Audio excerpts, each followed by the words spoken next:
The first time they showed up, it wasn't fireworks or some grand arrival. No death beams slicing through clouds, no mothership hovering over the Statue of Liberty like in those old movies. Nah, they just appeared. Quiet, polished, clean suits, thin smiles, and a message. We come in peace. We offer protection. I remember watching it all unfold on a cracked TV at Murphy's Bar. Sound was low, but the subtitles were enough. The alien's face looked vaguely human, eyes a little too large, skin like faded marble. His voice was smooth, like a politician who'd practiced in front of a mirror too long. They called themselves the Varelians, said they'd been watching Earth for centuries, studying us, learning, claiming they wanted to help now because we were entering a critical phase of self-destruction. Nukes, pollution, wars, greed, all the usual sins they liked to toss in our face like we didn't already know. I remember how everyone around me looked, hopeful, dumbstruck, maybe a little relieved, like a beaten dog finally seeing a hand that didn't hold a stick. But not me. I just sipped my warm beer and laughed. "Really?" I muttered, loud enough for old Danny to hear. He glanced at me, wiping a glass, eyebrows raised.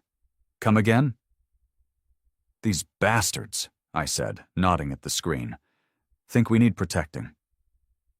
Danny squinted at the screen like he was trying to understand it all.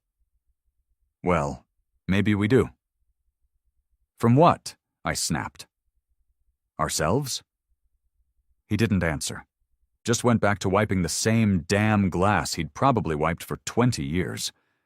I guess that's the thing. Most people don't realize how much strength they got until someone steps in and tries to take the wheel. That's what the Varelians were doing. Smiling while cutting your food for you like you're some invalid.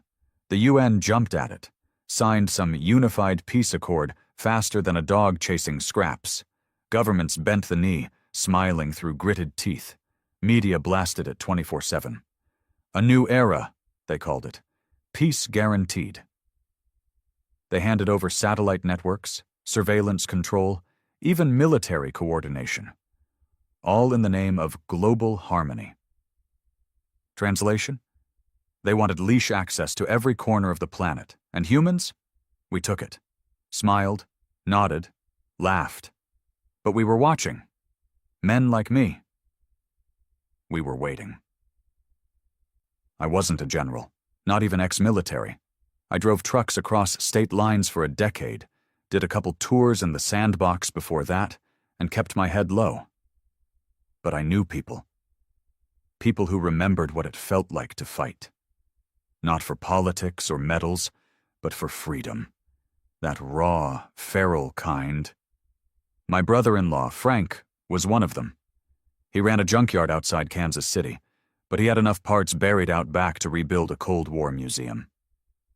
We started gathering, quietly, no posters, no speeches, just conversations in garages, over beers, behind locked barn doors. Call it paranoia. Call it instinct. Because not even a year after the Varelians blessed us with their protection, the cracks showed. Curfews, surveillance optimization, banned literature, religions started disappearing. Firearms? Forget it. They didn't take them, just made ammo near impossible to get. Blackouts started. Cities turned gray. Drones hovered over fields like vultures. And the worst part? Most people still didn't see it.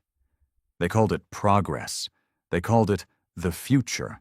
We called it what it was, occupation without bullets. The Varelians didn't need to invade with force. They gave us a leash and watched us clip it around our own necks. But see, they underestimated one thing. Humans aren't fragile because we bleed. We're dangerous because we do. That's why when Frank called me one night, voice low, saying, "It's time," I didn't ask questions. I just grabbed my boots, dusted off the old chest under my floorboards, and drove west. I hit the highway around midnight, the sky above empty except for the soft glow of orbiting Varelian patrol lights. They looked like stars at first, still blinking slow, but if you watched long enough, you'd see the difference. Stars don't move in patterns. Stars don't track you. I drove with the lights off most of the way, half out of habit, half out of paranoia. My truck still had an old diesel block and a scrambled tag that read like a dead registration. No GPS, no satellite ping. Just me, the wheel, and an old hunting rifle wrapped in tarp in the back seat. Frank's place sat past a stretch of broken farmland, just where the city lights started dying out. It used to be surrounded by cornfields, but most of that had gone to seed. These days it looked more like a scrapyard married a graveyard and had ugly kids. Rusted metal bones stuck out of the earth like it had been bombed, stripped clean, and forgotten. He met me at the edge of the property. Flashlight blinked twice. "No tails?" he asked. "Not unless they're cloaked," I said, shutting the door quiet. Frank nodded. His beard was longer now and he'd gotten thinner. He looked like he'd aged 10 years in 2. Life under Varelian rule did that. It drained the color out of everything. He motioned toward the old barn. "They're all here. About 20. 20? I raised an eyebrow. "That's it?" He didn't smile. "It's not about numbers anymore. It's about who's ready to bleed." We walked inside, the smell of oil and dust thick in the air. The walls were lined with shelves stacked with scavenged tech, circuit boards, radio parts, welding tools, and scrap metal piled like they meant something, and they did. These weren't just machines. These were pieces of memory, human memory. Before we handed over our teeth. The others turned as I walked in, men mostly, late 30s to early 50s, hard faces and calloused hands. There was a quiet nod exchanged between us all, like we'd been in the same war even if we hadn't. I saw 2 women too, not the TikTok kind, the real kind. Sharp-eyed, no bullshit. They didn't flinch when someone cocked a homemade shotgun behind them. Frank cleared his throat. "This is Connor. He fought in Fallujah, drove rigs during the collapse. He's seen what's coming." I didn't correct him. Didn't need to. Frank continued, pulling a tarp off a crate in the center of the room. Inside sat what looked like a portable reactor, except it wasn't just a battery. It was something else, something alien. "This was pulled from one of their drone cores," he said. "Bastard dropped out of the sky last month near Denver. We picked the wreck clean before the retrieval team showed up." A younger guy in the back whistled low. "Ain't that a death sentence?" Frank grunted. "Only if you get caught." He passed me the data slate. I scrolled through the readings. Varelian tech, compact power cell with layered encryption. Could run a city block or cook a small town if ruptured. "Planning to blow it?" I asked. "No. Plan's bigger." Frank took me around the corner to what looked like a war room. Maps tacked to plywood. Digital overlays projected from a modded Varelian lens hacked into some old Dell hardware. We were looking at Earth, but not the Earth you see on a postcard. This one was color-coded and gridded. Red zones, gray zones, dead zones. "They're soft controlling us," he said. "Not with bullets, with dependency. Food shipments are routed through orbital silos. Power's controlled by SkyGrid. Every hospital runs on alien diagnostics now. You take away their tech, and half the world's on life support." I stared at the map. "So what's the move?" He pointed to a location marked in bold yellow. Grid Nexus Aero 7, southeast Wyoming.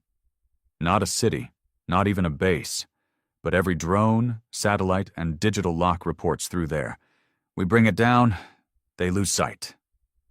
I laughed. Not because it was funny, because it was suicidal. "You're talking about blinding a species that can wipe continents clean." Frank didn't blink. "They won't kill the herd. Not yet. They still think they can manage us. And if they're wrong," he finally smiled, Then let's give them a reason to be. We spent the next 2 weeks prepping in silence. Daytime was for blending in, working odd jobs, staying off public radar, using burner IDs. At night, we trained. Not military drills. That was the past. This was civil resistance, learning how to move invisible, how to jam frequencies without lighting up sensors, how to build bombs that didn't ping alien sniffers.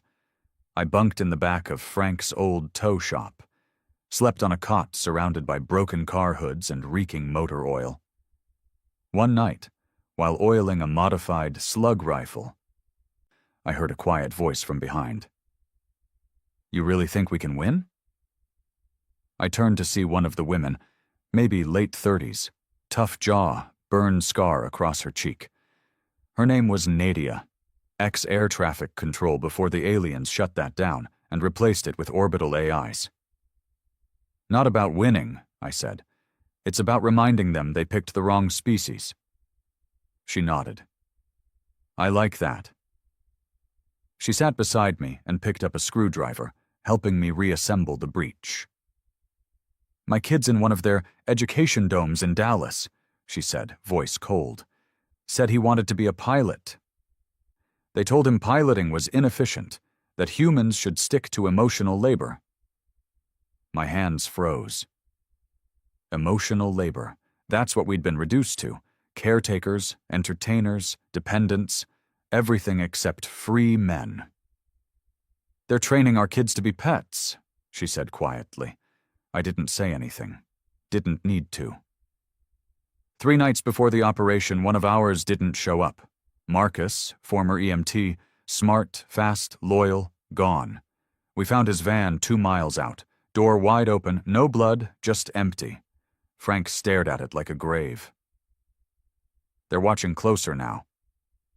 "They already know," I said. "They're just waiting for us to make the first mistake." He didn't answer.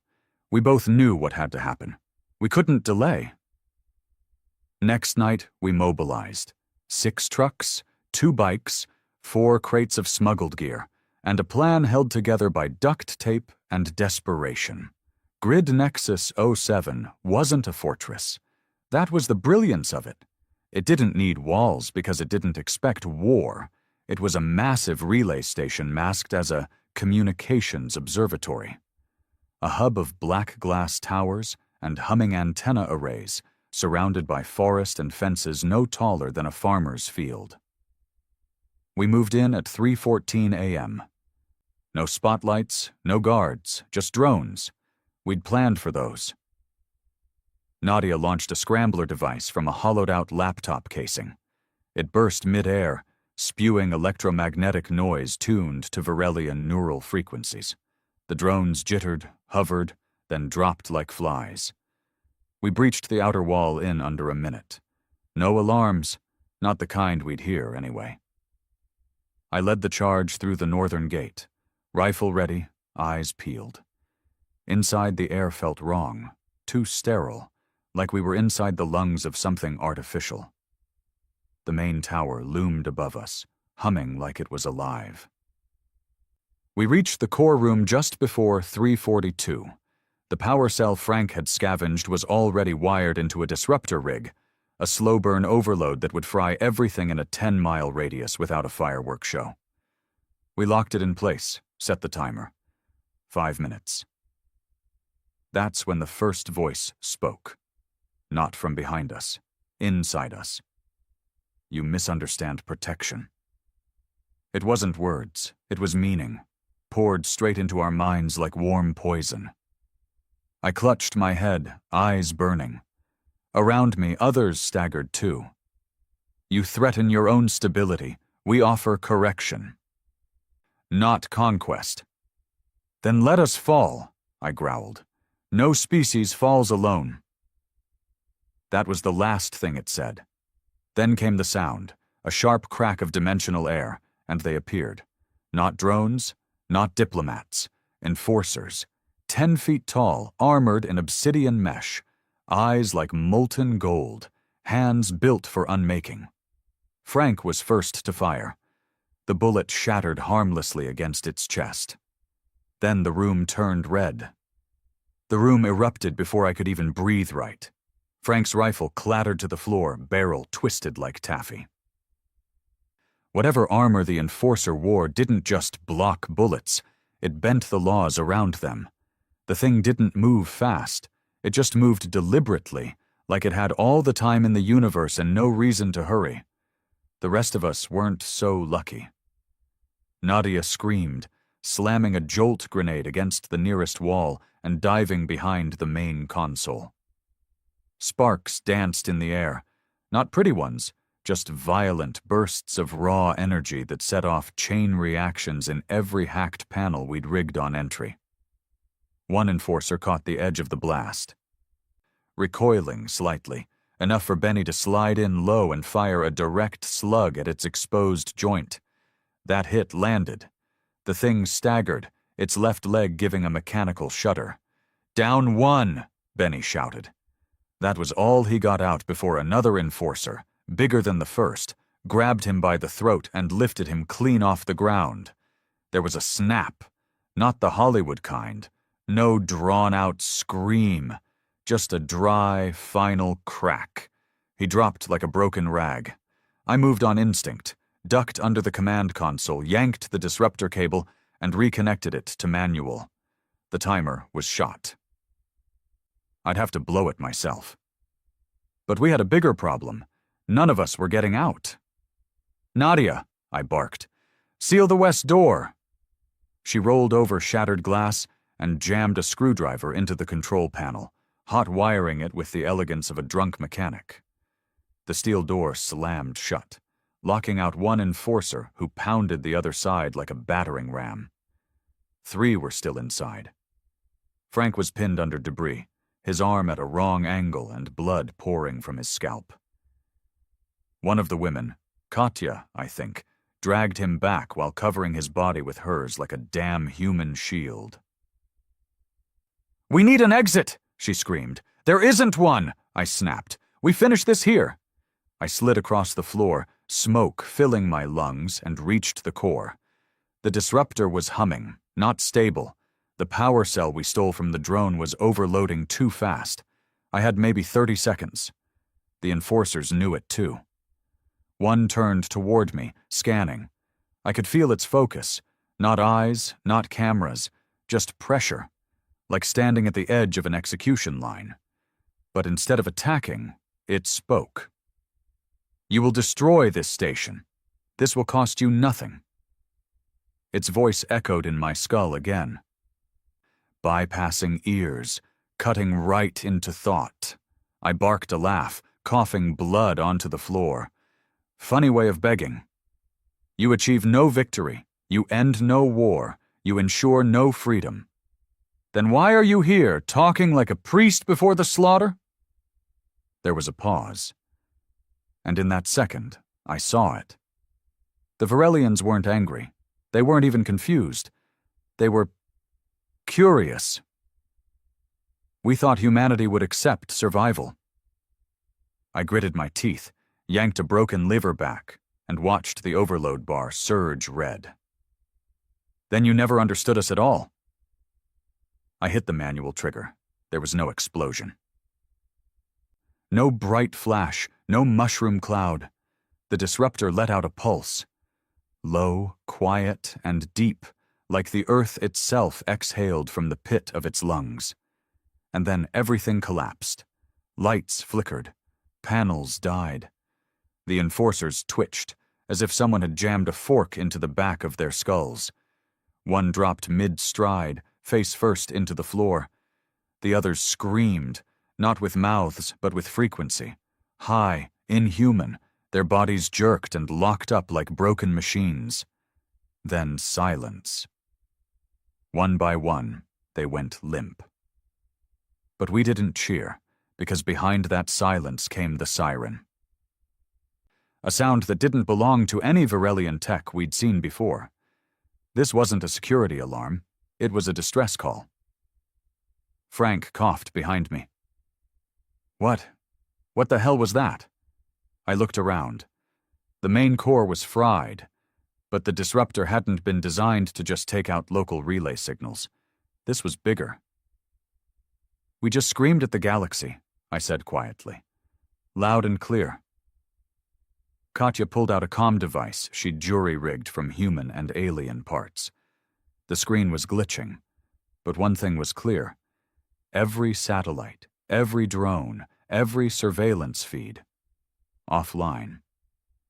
The world below was going dark, entire cities blinking out of alien sight. We'd done it. We'd blinded them. Then the whole damn building started shaking.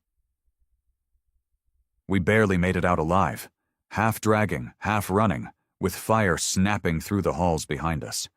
The trucks were scorched from the EMP backlash, but Frank's old bike still worked. Nadia hot-wired the backup engine, and we managed to tie a few ropes and sling Frank between us on makeshift sleds. We didn't talk much on the ride back. What could we say? We'd killed 5, lost 4, and poked a hole in the goddamn sky. But the real war was just starting, because now they knew we were capable of saying no.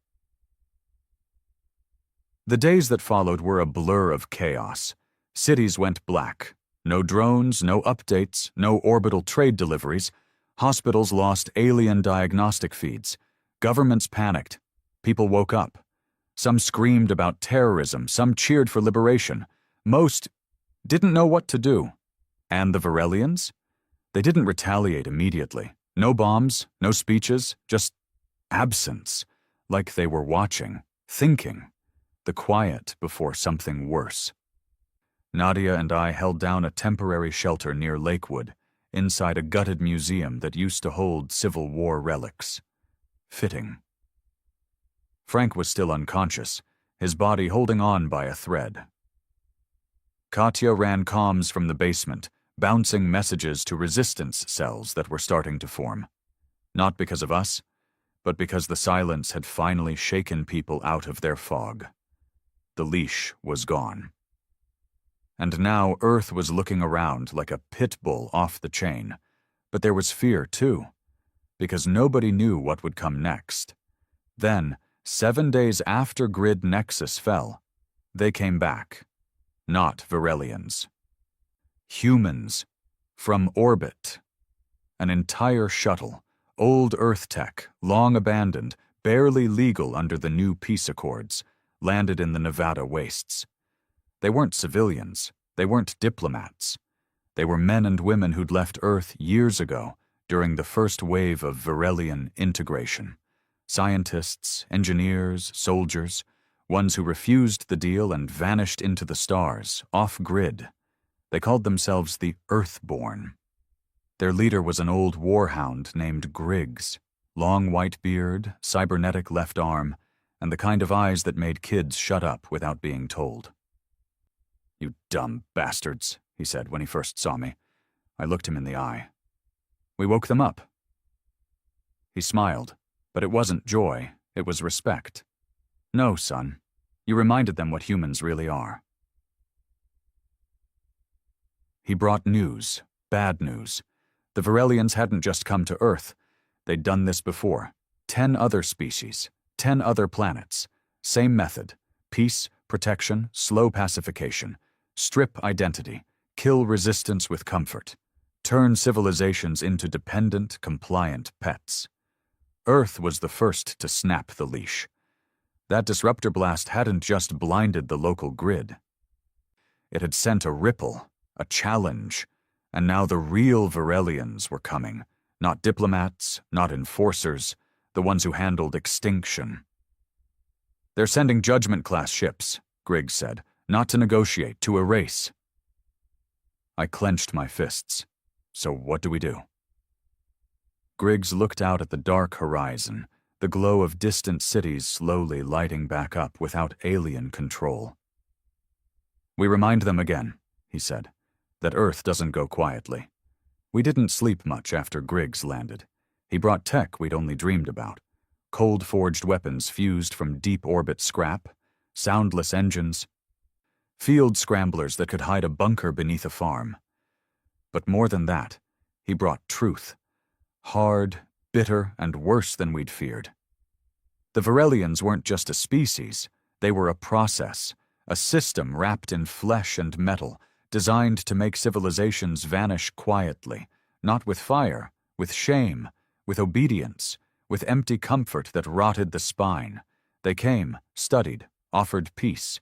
If peace didn't work, they altered the genes, the minds, took what made you you and replaced it with calm, productive servitude. They did it to the Rakari, Griggs said, unfolding a star map. Brilliant species, artisans, gone in 2 generations. Now they paint Varelian temples with colors approved by their overseers. He tapped another blinking dot. The Gorians used to be warriors, had entire continents of living steel. Now they file reports and apologize before they speak. I leaned over the map.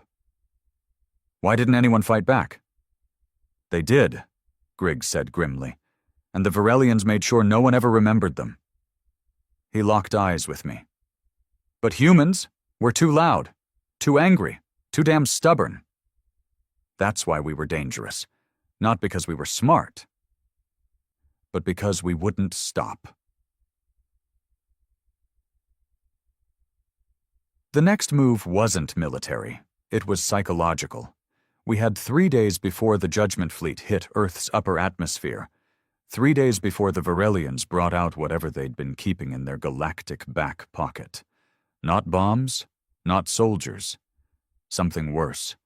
Memory scrubbers, neural resets, atmospheric dampeners that changed how humans felt about resistance, turned rage into confusion, turned fight into fog.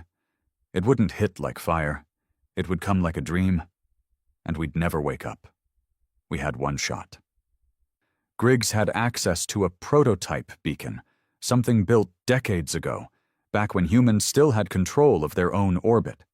It could send a single pulse, not like the disruptor that fried Grid Nexus. This was sharper, targeted. It could embed a message into the very consciousness of a species. What kind of message? I asked. Griggs grinned, teeth yellow and ugly. Pain. We'd send it straight into the core hive relay of the incoming fleet, not to destroy it, but to remind it what we are, what we do when cornered, what we become when you try to tame us. But we had to launch it from orbit. And Earth's last free launch pad was buried under 70 feet of sand in what used to be Western Australia. Nadia didn't hesitate. I'll fly it. She didn't ask, didn't blink. She just decided. She wasn't military. She wasn't trained. She was human. That was enough.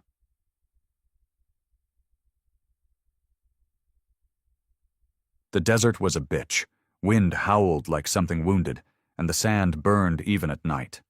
We traveled in an old crawler, Varelian chassis with human guts inside. Half the time, the auto-nav fought us, trying to steer us back to safe zones. I ended up ripping it out and driving by dead sun compasses and cracked maps. Nadia rode beside me, quiet, focused. You scared? I asked once, halfway through a sandstorm. No, she said, watching the dust spiral like a tornado outside the window. Liar. She finally looked at me. I'm terrified. That's why I'm going. The launch pad was buried, but Griggs had coordinates. Took us 5 hours of digging before we hit the top hatch. It hissed open like something waking from the grave. The smell of old oil and metal hit us like a memory. We descended into a tomb of forgotten defiance.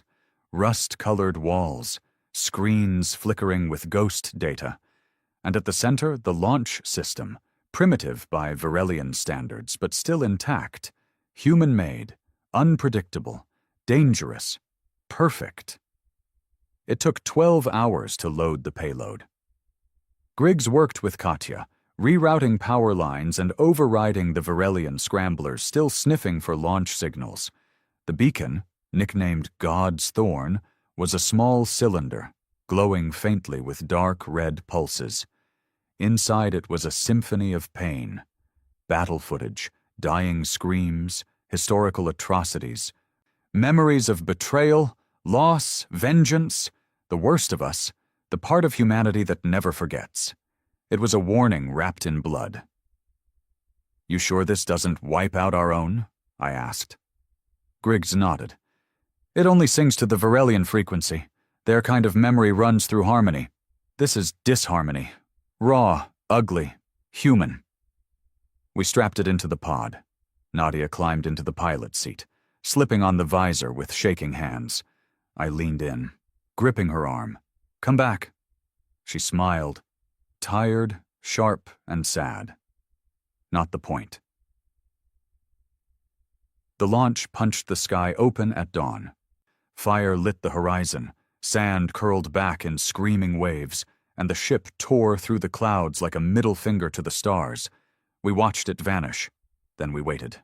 And waited. An hour passed. Then the sky changed.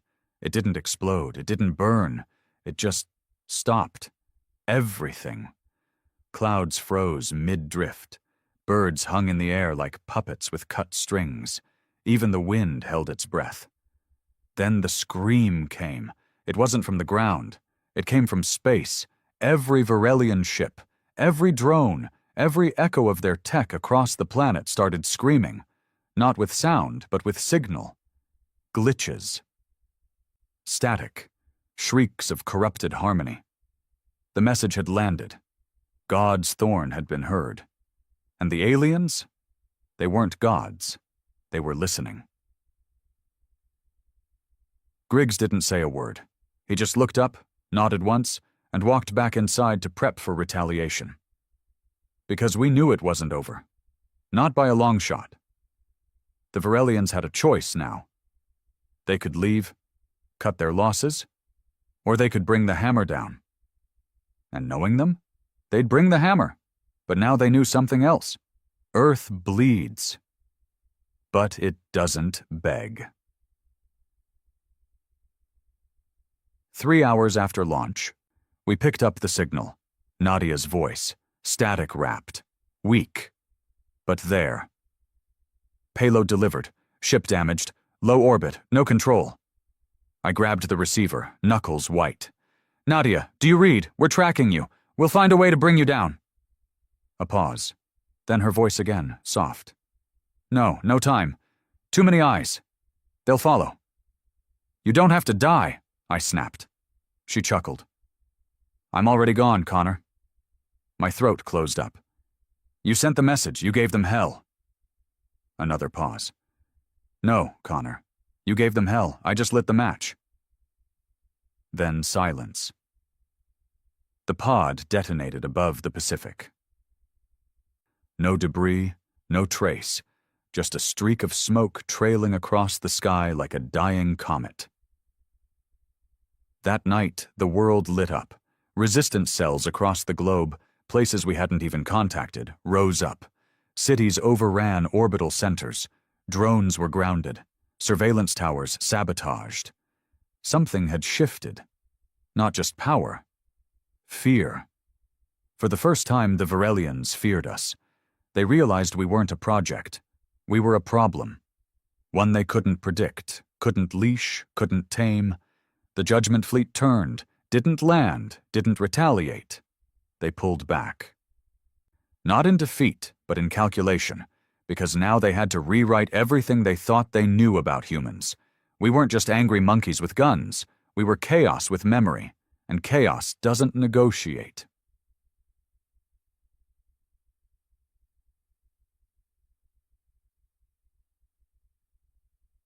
I stood on a ridge the next morning, wind brushing through my hair, watching a group of kids run across an open field that had once been locked behind a Varelian re-education center. Frank was beside me, cast on one leg, bruises still fresh.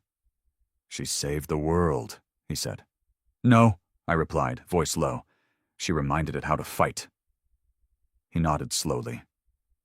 Behind us, smoke still rose from burning outposts. The cleanup would take years, maybe generations.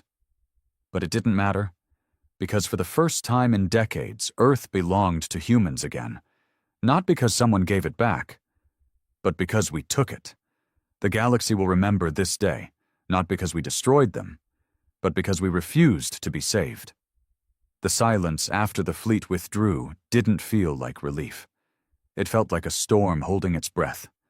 And in that silence, something ugly began to crawl up from the cracks we thought we'd sealed. Frank and I were in New Colorado, used to be Denver, before half the towers fell in the riots. Resistance banners still fluttered over crumbled statues. Kids ran barefoot through fields that used to be policed by floating drones. It looked like peace. But every man who's seen combat knows, peace isn't the absence of gunfire. It's the buildup. Katya was the one who spotted the first signs. We were patching a transmitter near an old Varelian depot, trying to bring the last of the blackout zones back online when she heard something over the shortwave. A call. Looping. Coded.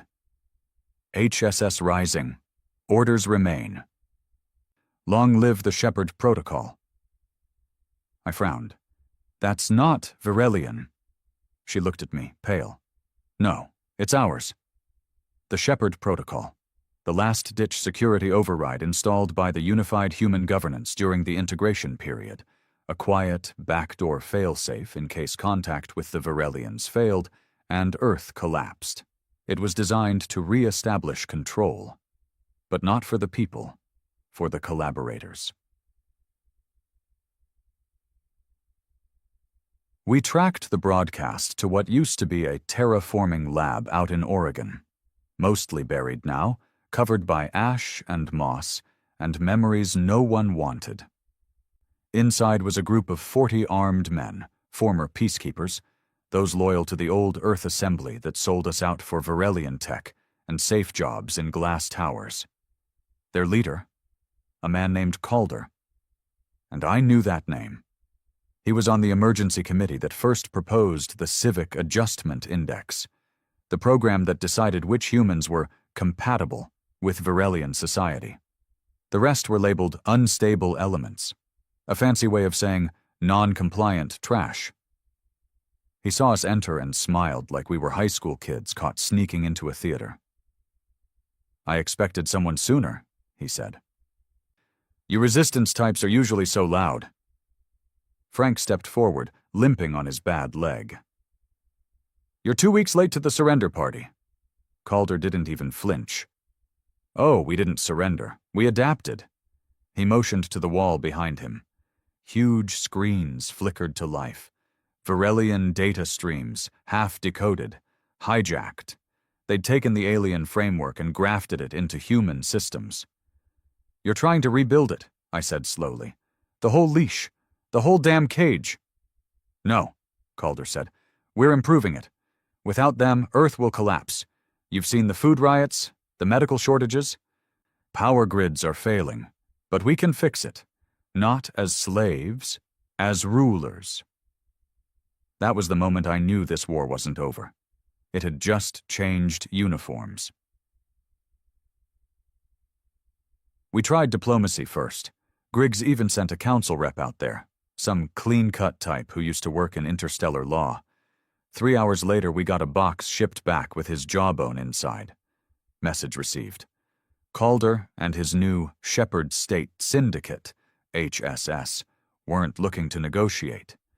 They wanted to rebuild Earth their way. No aliens, no resistance, just top-down authority, full surveillance, emotional control programs recycled from Varelian experiments, and a new loyalty index to keep everyone else in line.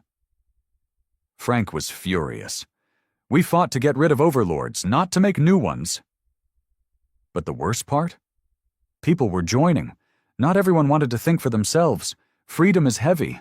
It's easier to follow rules than to make hard choices. Calder promised order.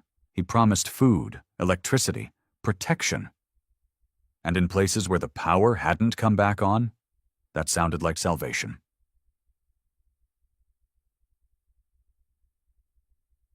We needed a win. Fast. Griggs said there was one last active Varelian satellite still circling. Old, disconnected, mostly silent, but packed with backup data. Information on the Shepherd Protocol, encrypted Varelian files, and maybe even footage proving who sold out humanity in the first place. It was drifting over the North Arctic expanse, one of the dead zones where weather and magnetic interference made flying nearly impossible.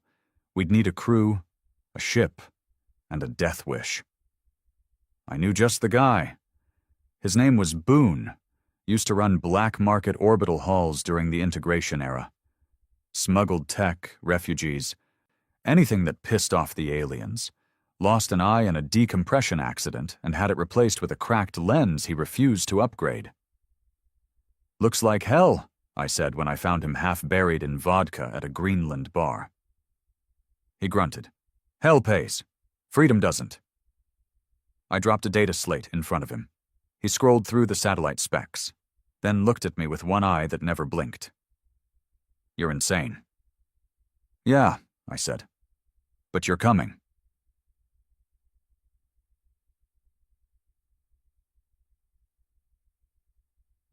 We launched from an abandoned cargo hub outside Anchorage.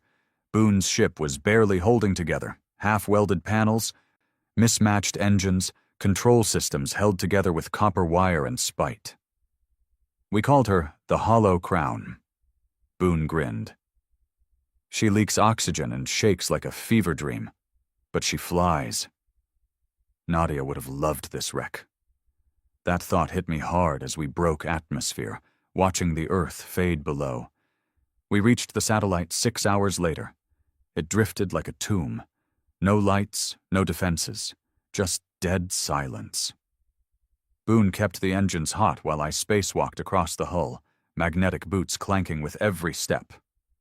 I felt the void behind me like a hand on my neck. I cracked the seal and crawled inside. The smell hit me first. Not rot, not decay. Memory. Screens still flickered inside. Logs, records, transmissions, everything. I downloaded it all. Took 2 minutes. But I didn't leave right away. I stared at one log in particular, an image file. It showed the first Varelian delegation, and standing beside them, smiling wide, hand outstretched, Calder. He'd been in bed with them since day one. We broadcast the footage across every resistance frequency, over old TVs, pirate radio, repurposed billboards, anywhere we could reach. It hit like a bomb. People saw the truth. Calder hadn't adapted. He'd been bred for it. His new order was just the same leash, painted in human colors. The next day, 17 of his key outposts were overrun by locals. Soldiers defected. Civilians rose. It wasn't just our war anymore. It was everyone's. Calder responded the only way tyrants do when exposed. He launched a counterattack. And this time, it wasn't surgical. It was butchery.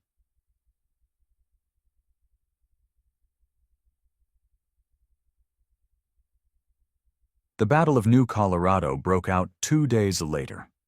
Thousands dead, burned-out buildings, streets littered with bodies. It was the ugliest fight since the fall of the grid. But we held. We broke them. Not with tech, not with strategy, with fire, with stubbornness, with the kind of rage you only earn when you've been lied to your whole life. Calder escaped. But his empire? Cracked. His voice faded. And Earth? Started breathing again. Not all at once, but enough. We burned his banners, tore down his signal towers, and then we waited for the next threat. Because it's never over. The aliens may come back, another tyrant may rise, but this time Earth's awake. This time, we're not waiting to be saved. We're not hoping for peace.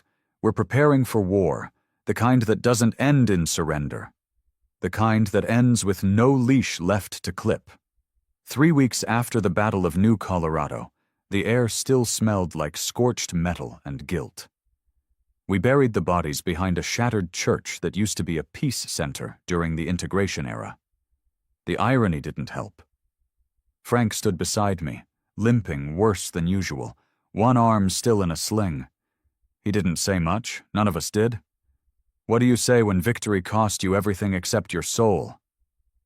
Griggs held a makeshift meeting 2 nights later in the wreckage of the old Denver Municipal Building. Just a table, some folding chairs, and too many eyes that had seen too much. No uniforms, no flags, just survivors. There were voices from every major resistance cell: South African rebels, Siberian rogue squads, urban scavengers from Tokyo, farmers from Argentina who'd been building their own militia out of tractor engines and homemade weapons. It wasn't global leadership. It was the only thing left. I didn't want to be there. But Frank told me something I couldn't ignore. People don't just need to fight, they need something to fight for. And somehow, that meant me.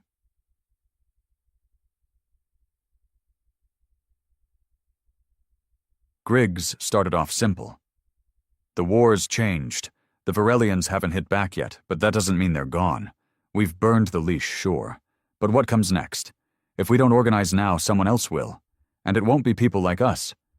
He looked around the table, eyes sharp. We can't afford another Calder. A few grunted in agreement.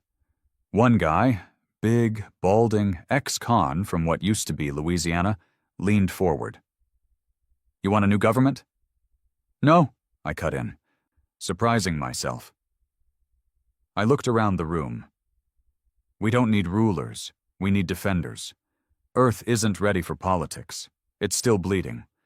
But what we can do is build something that protects what's left. A line in the sand. Not control, accountability. A woman from what used to be Egypt, tough voice, deep scars on her hands, nodded slowly. You want a shield, not a crown. Exactly, I said. A shield that answers to the people. Decentralized, hard to infiltrate, built from dirt and blood, not handshakes and PR. We all knew what I was really talking about. The Sentinel Network. It started as a whisper back when the first cities fell, an idea more than a plan. Keep your zone clean. Watch the sky. Protect your own. But now? Now it had to be real.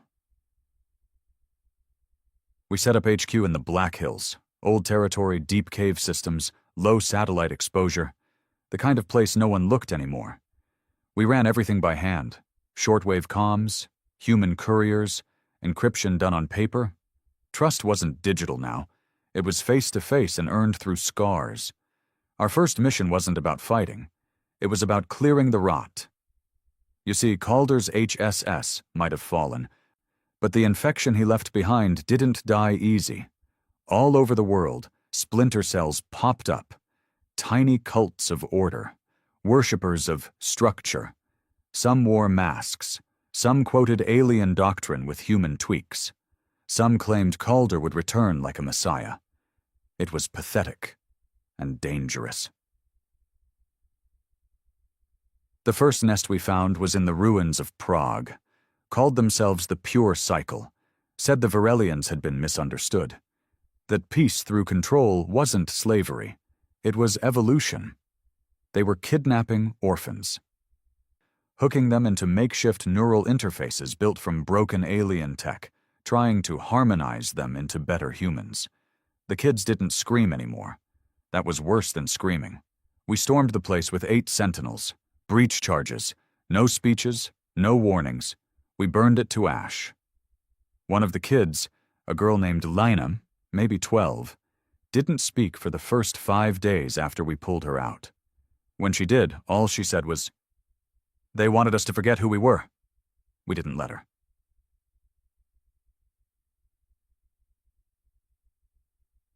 Meanwhile, the Varelians still loomed. Not physically. They weren't dropping bombs. But they were watching. Always watching.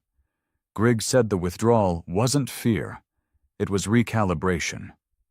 They've never seen a species like us, he explained. We're inconsistent, disorganized. But we don't collapse. They're trying to figure out the math on how to beat something that doesn't add up.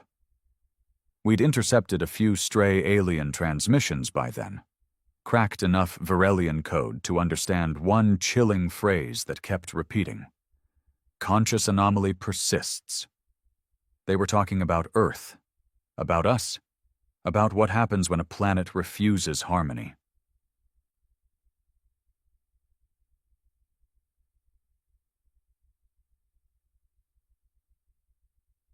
And then came the bombshell, a transmission out of what used to be Nevada. Encrypted human code buried beneath static. It took us 3 days to decode. When we did, we stared at the screen for 10 minutes straight. It was Nadia's voice. Fragmented, barely intact, but her. Not dead. Orbiting drift. Pod intercepted. Humans. Modified. Others survived. Earth must know. They're coming. But not Varelians. Worse. The file ended in corrupted data.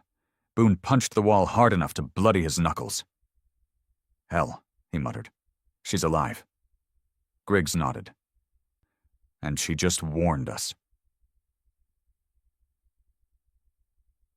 Here's the thing no one wanted to admit. The Varelians weren't the top of the food chain. They were middle managers, enforcers of a bigger empire, and whatever they answered to, whatever Nadia saw out there, was still on its way. We didn't even know what it was.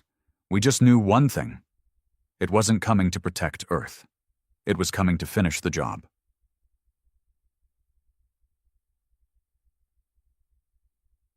That night, I stood out under the stars. Frank joined me, sipping bad whiskey from a dented canteen. You ever think about walking away? He asked. Every damn day. Why don't you? I looked up at the sky, not with fear, not even with anger, with defiance. Because no one else is going to stand between what's up there and what's left down here. He nodded. Then he handed me a piece of cloth. Tattered, burned, faded red with a crude symbol scrawled in black ink. It was the first Sentinel patch. Put it on, he said. You're not a survivor anymore. You're a protector now. It started with a signal. Not Varelian this time. Worse. A deep band pulse we intercepted from high-orbit debris, a data fragment laced with compression algorithms beyond anything the Varelians ever used. It wasn't in a language, not even in binary. It was a pattern. One meant to bypass translation and crawl into the nervous system. We called it the howl. First guy who tried decoding it started bleeding from the nose in under 2 minutes. Second guy passed out cold. Third had seizures before we even knew he was hearing it. It wasn't communication. It was conditioning. Designed to prep a species for acceptance. Griggs was the one who said it out loud. This is the curtain raiser. What's coming next won't ask. It'll reformat. Nadia's last message had given us coordinates, starfield alignment, likely the last position of her damaged pod before it dropped out of Varelian tracking range. Somewhere near the edge of the Kuiper Belt. Boone, still furious, still bleeding into his gloves every time he punched something, was the first to volunteer. We're going out there, he said. If she's alive, we bring her home. And if she's not? Frank asked. Then we find what took her, Boone growled, and we kill it. We spent 4 days building the vessel. This wasn't a scout trip. It was war prep. A slow, silent crawl across the void. We modded the hollow crown with scavenged alien stealth tech, compressed human cryopods, and an experimental fusion drive Griggs's team barely understood. Boone named her the Red Echo. Fitting. Because whatever we found out there, it was echoing back to Earth already. And it wasn't whispering. It was screaming.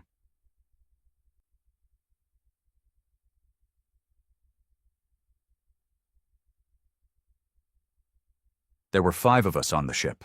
Boone, myself, Katya, now our tech lead, ruthless with code, colder with people. A young engineer named Rami, barely 20, who'd built drones for the resistance during the food blockade. And a woman named Ellen, ex-scout for a rogue military splinter that refused integration during the first Varelian landing. She didn't talk much, but she never missed a shot. We launched at 0400, no ceremony, Just dirt, fire, and metal dragging itself out of Earth's grip. I watched the planet get smaller behind us and wondered if we'd ever see it again.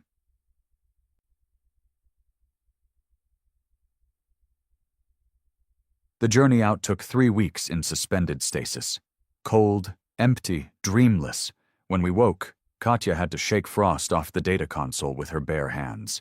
Boone's breath came in clouds, and Rami was puking into a bag within 5 minutes. I strapped in and looked at the nav. There it was. Dead center. A faint metallic blip spinning on a slow trajectory through nothingness. Nadia's pod. We approached slow, silent, every inch of the hull wrapped in signal-canceling foam. But we weren't alone.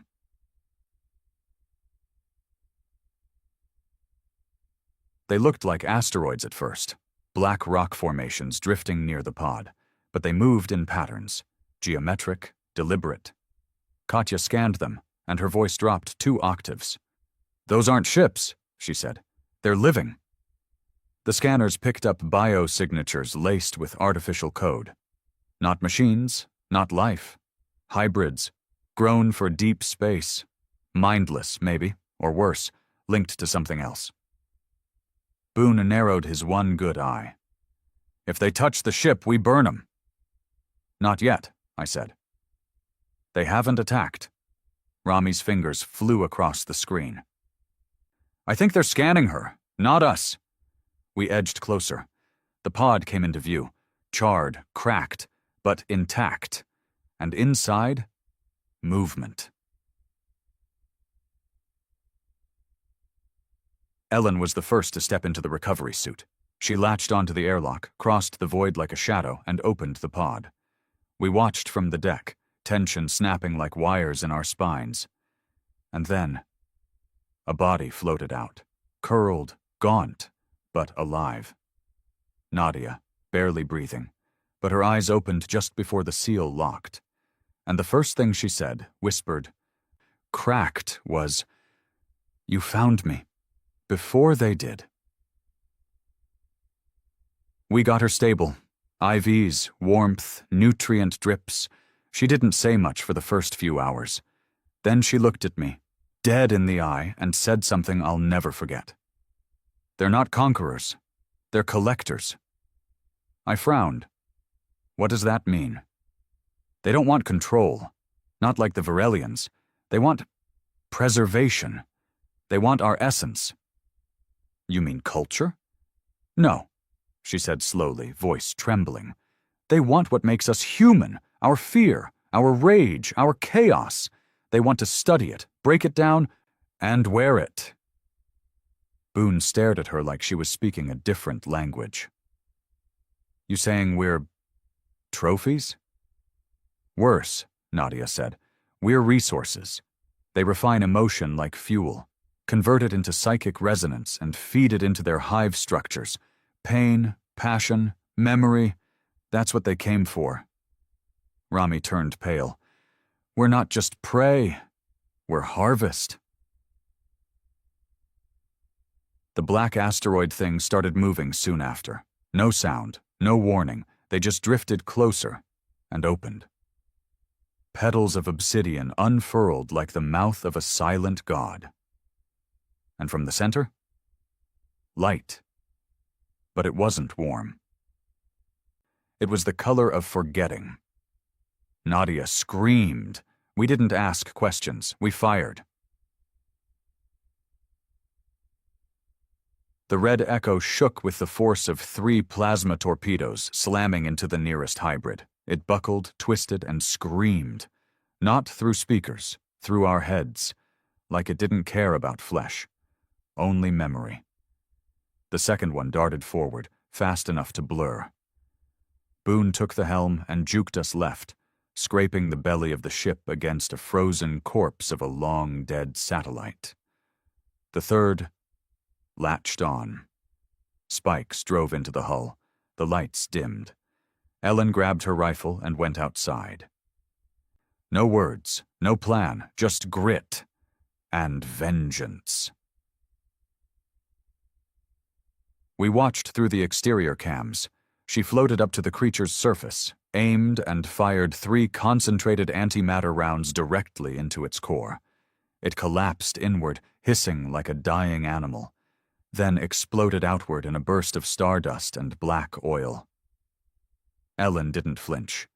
She drifted back in, breathing hard, visor cracked, but alive.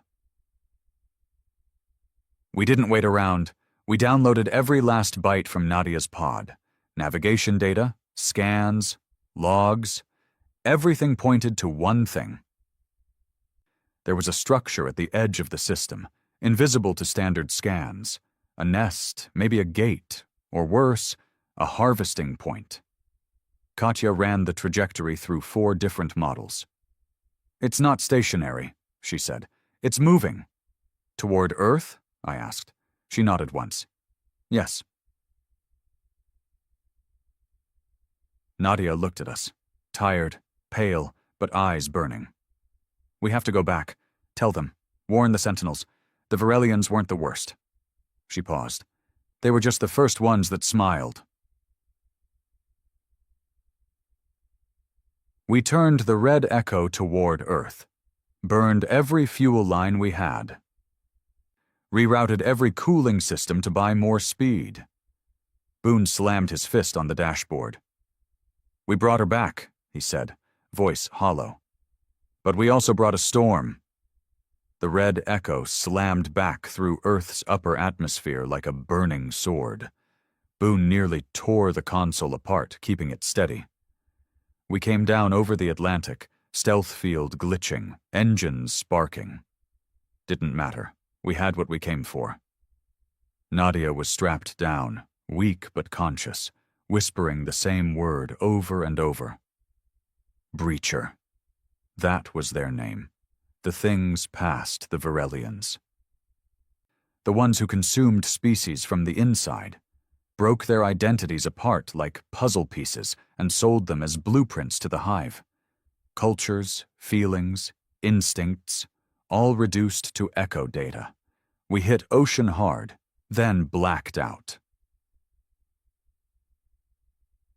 I woke up 2 days later in a triage tent in what's left of Montana. Sentinel Command had relocated there. Deep forests, difficult terrain, and too remote for Varelian influence. I could barely see through one swollen eye. Boone was wrapped in 3 layers of bandages. Ellen's arm was gone from the elbow down, cauterized clean. Katya?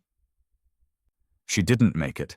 She stayed behind when the power core started melting down mid-entry, rerouted the signal so we wouldn't lose the data we stole. One last middle finger to the void. Her name went up on the wall of fire the next day. That's what we called it.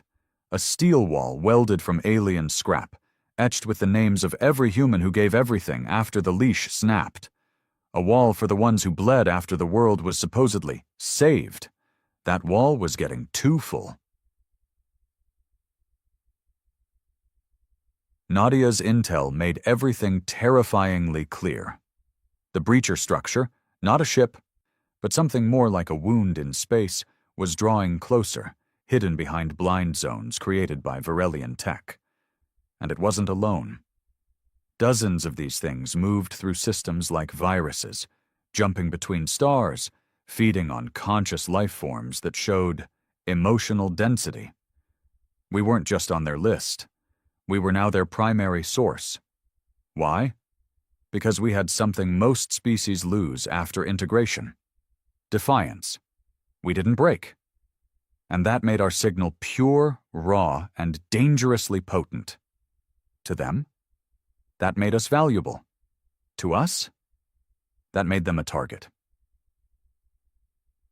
Griggs, older than ever but still holding steady, gathered what was left of global leadership in the Black Hills. This wasn't politics anymore. This was species survival.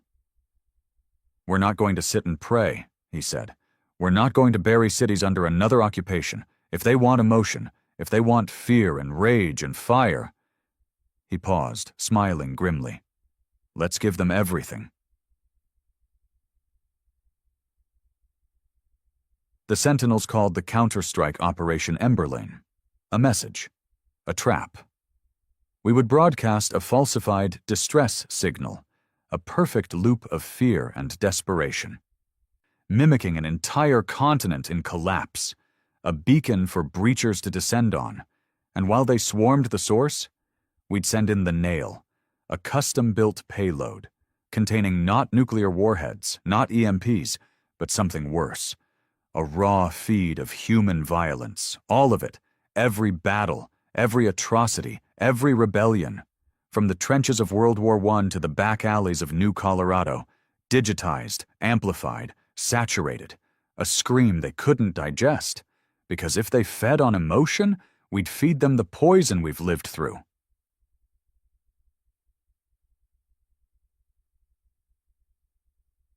Frank stood next to me as we watched the final build of the nail being loaded into a long-range stealth carrier.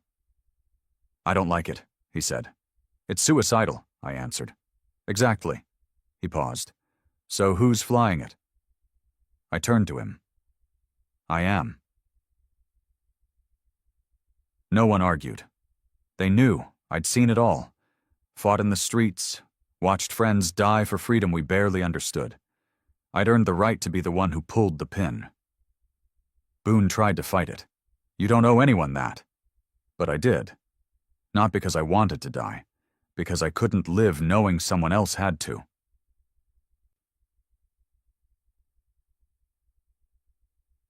The flight out was quiet.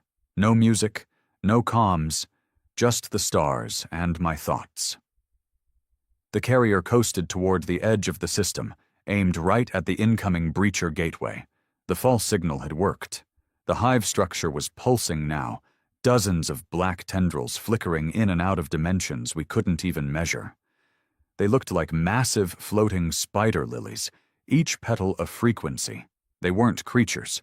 They were concepts, ideas wrapped in physical code. And they were opening.